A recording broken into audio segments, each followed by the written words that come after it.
Andriamanitra teny misy ranomasina misy tany misy zao ile Andriamanitra namorona an'io ranomasina mihitsy mbotsontsika hiaro an'io manomboka zao. Amen. Raikitra ny fanesorana devoly teto amin'ny ranomasina village touristique izay notanterahiny fiangonana kristianina iray eto Mahajanga tamin'ny alahady fa 14 ny volana May.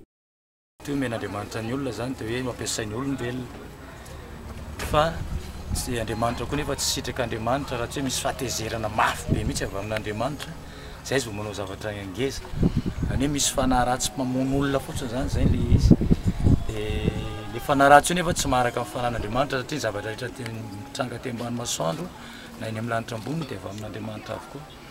Io no resentsika zany hoe diovina ty mba hanana ny vahoaka mba mifaly rehefa tonga eo miaraka amin'ny ankonany sy ny vady aman-jany ny lalao ampiasan'le ranomasina izany.